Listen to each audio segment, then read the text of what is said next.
My name is Dustin Rees. I am the athletic director at Mountain View High School. I also teach government and economics to seniors.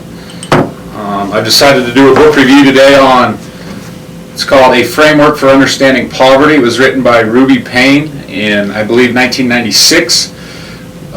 Last year we actually had Ruby Payne come in and discuss the book with our staff. It is an absolutely amazing text to help teachers understand the aspects of children in poverty, the priorities of families in poverty in terms of education and how those differ from low class to middle class to high class. And it really helps me understand where these kids are coming from. It's really relevant to me in that I also have a study hall class, and probably 75% of the kids in my study hall class are or would be considered in poverty or in lower class. And so it helps me understand why they're not doing their work or why they are struggling with homework and what issues they have going on at home. So it allows me to build a good, strong relationship with them in study hall or in what we call school skills. And then I am a buffer or a middleman between the student and the teacher to help them improve their grades. What I'd like to do on this book review is just kind of go through, I've marked some key points in the book that I think are very, very important, and why I think this is a great read for any teacher in any school in the nation. Everybody has kids that struggle economically, and it's very wise and very important for us as teachers to understand where their mindset is in terms of education, and because it's probably not where our mindset is if we are more middle class or maybe are born into a little bit better wealth, and so it really does help us understand. Right off the bat, Ruby gives some key points to remember as we discuss and learn about poverty. Number one is poverty is relative. If everyone around you has a similar circumstance, the notion of poverty and wealth is vague. Poverty or wealth only exists in relationship to known quantities or expectations. Number two, poverty occurs in all races and in all countries, and I think that's something that sometimes we forget about. Number three, economic class is a continuous line, not a clear-cut distinction.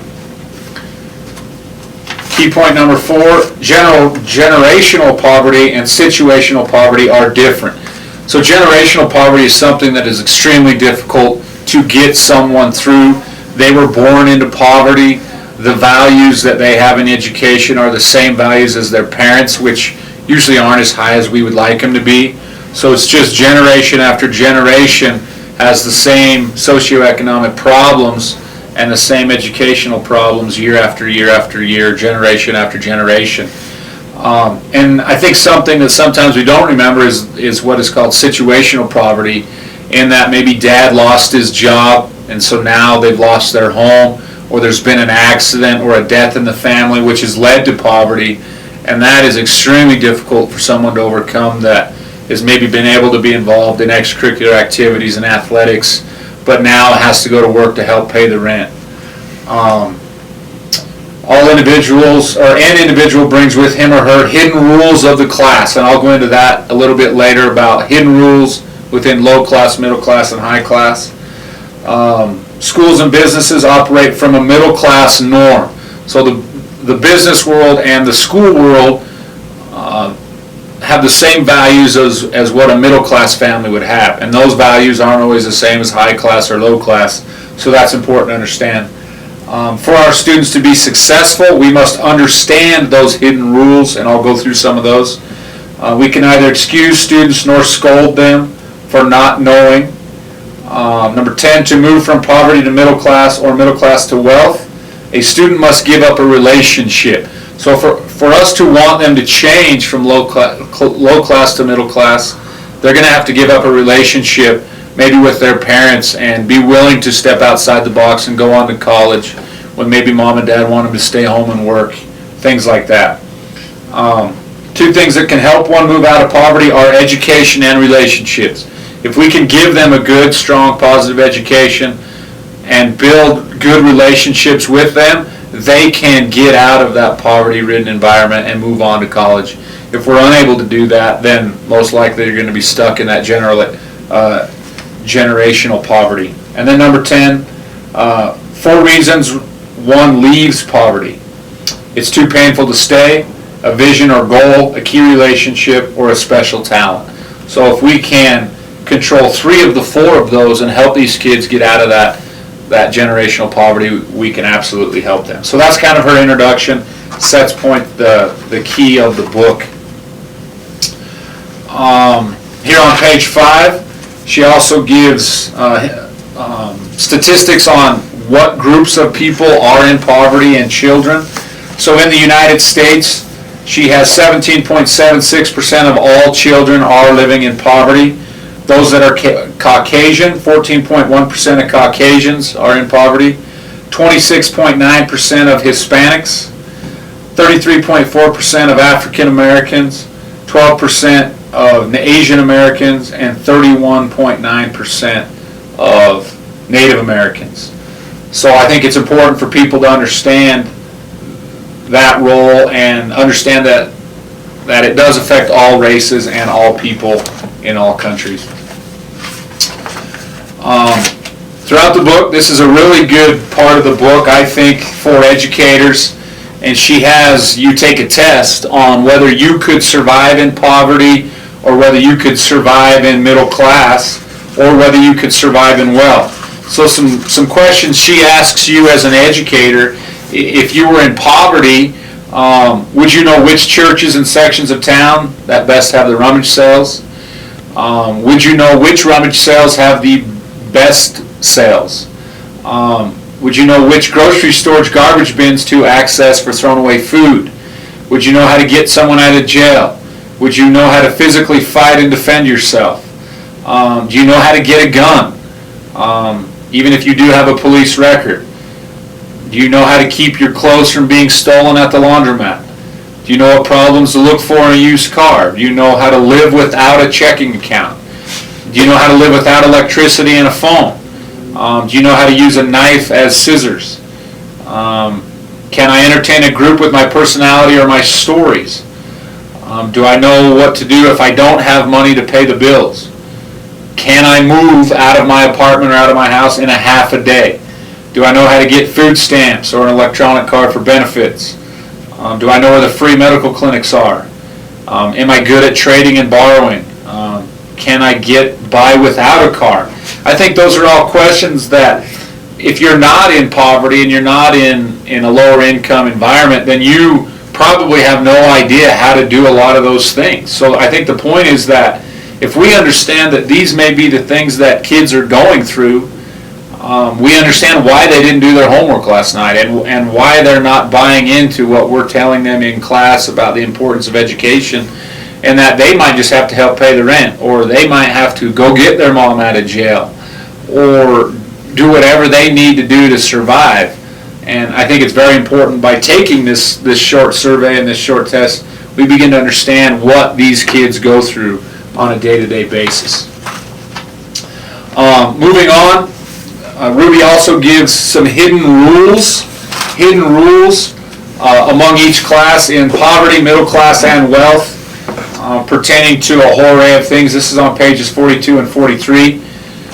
So in terms of possessions, people are very, very important in a poverty environment and low class. Things become to be more important in middle class. And then in wealth, what kind of objects are they? What is their legacy? What is the pedigree? For money, I thought this was very, very interesting.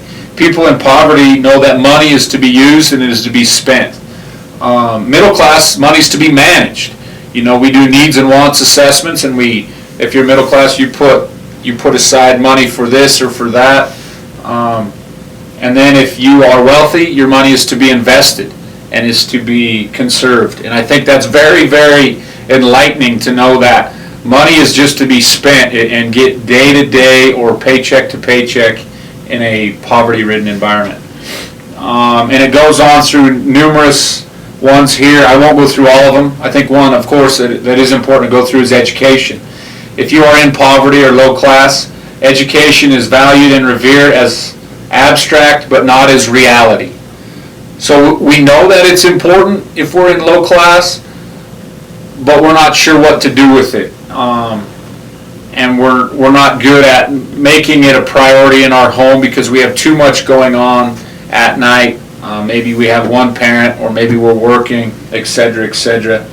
Education for the middle class is crucial for climbing that success ladder. For us to be more successful in terms of money and in terms of our career, we need more education, and that can better our life. So if you're middle class, that's how you view education. And then if you're very wealthy, education is necessary tradition for making and maintaining connections. So I need to continue to educate myself so that I have the same connections as my wealthy father or my wealthy grandmother, because connections are important. Because we already have money if we're wealthy, we need to continue to have connections amongst other wealthy groups. And then there's numerous ones in here. I won't go through all of them. I thought those two were probably the most important in terms of what we're dealing with in education. On page 55, Ruby Payne goes through what the diagram of a class family or a generational poverty family would look like. So I'm going to kind of show you this. Hopefully it's going to show up on camera.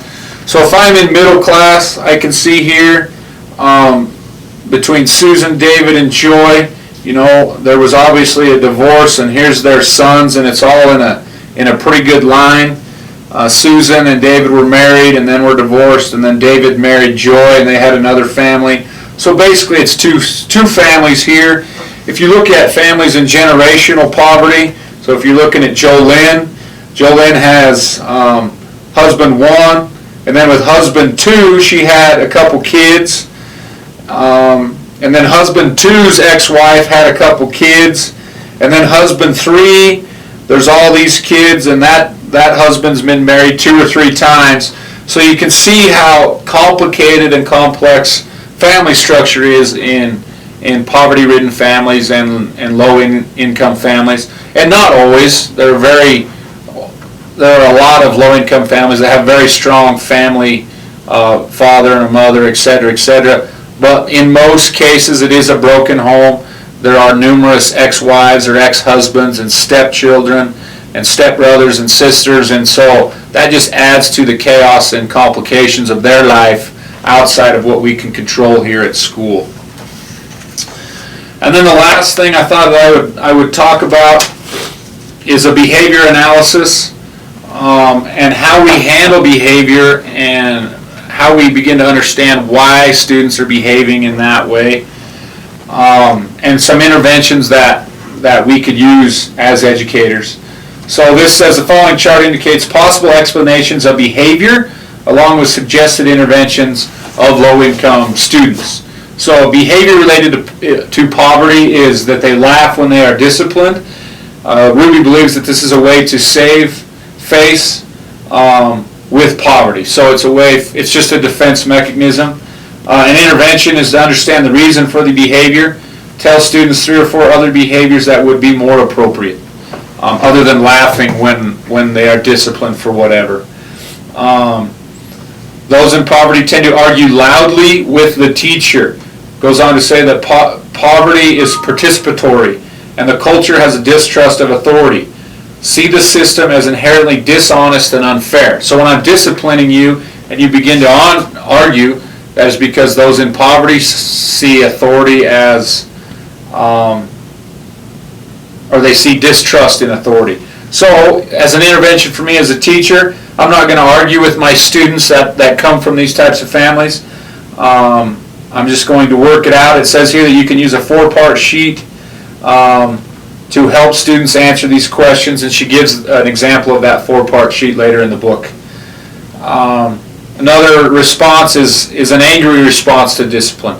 Anger is based on fear, question what the fear is, or loss of face. So we need to make sure we respond in an adult voice.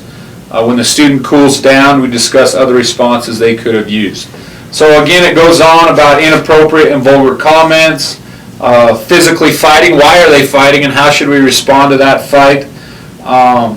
There's a lot of touching and touchy-feely stuff that goes on with lower income kids and poverty kids because they are so reliant on other people to help them. Difficulty following directions. So it goes on here 2 or 3 pages on behaviors related to poverty and interventions that you can go through. In a quick sense, that is a very quick review of a framework for understanding poverty by Ruby Payne. I think it is absolutely essential for anybody in education to read this book. I know that it's helped me understand my kids and understand why they struggle with homework and why things aren't coming home. And then it helps me build relationships with these kids and give them a trusting an adult in the education system that can help them escape that generational poverty and get them to go to a vocational school or to go to college, etc. So I think this is a must-read for anybody, and she even has on here it's a must-read for educators, employers, policymakers, and service providers. If you haven't read this book, I think it would be very, very good for you to read, well worth your time. So hopefully that gets you motivated to read A Framework for Understanding Poverty by Ruby Payne. Thank you.